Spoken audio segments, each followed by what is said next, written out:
அன்பிற்குரியவர்களே, இன்றைய நற்செய்தி வாசகத்தில் கூறுவது, உலகம் முழுவதும் இறைவன் தரும் மீட்பை கொண்டு செல்வதற்காக ஒளியாக இறைவாக்கினரான எசாயாவை எடுத்து காட்டி பணியை எளிதாக செய்ய முடியும் என்று கடவுள் அவரை குறித்து சான்று பகர்கிறார். அதே வேளையில் சிதறுண்ட மக்களை ஒன்று திரட்ட இயேசுவை ஊழியராக தேர்ந்து கொண்டதாகவும், ஆண்டவரின் பார்வையில் தான் மிகவும் மதிப்பு பெற்றவர் என்றும் கடவுளை பற்றி சான்று பகர்கின்றார். திருமுழுக்கு யோவான் இயேசுவுக்கு நற்சான்று தருகின்றார். திருமுழுக்கு யோவான் இறை வாக்கினரை விட மேலானவர், மனிதராய் பிறந்தவர்கள் திருமுழுக்கு யோவானை விட பெரியவர் எவரும் தோன்றியதில்லை என்று கூறி யோவானை குறித்து இயேசு சான்று பகர்கின்றார்.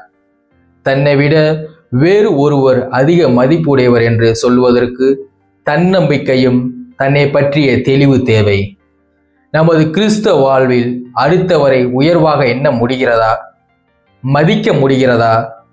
பிறருடன் நான் கொண்டிருக்கும் அன்பு, நட்பு எப்படி இருக்கின்றது?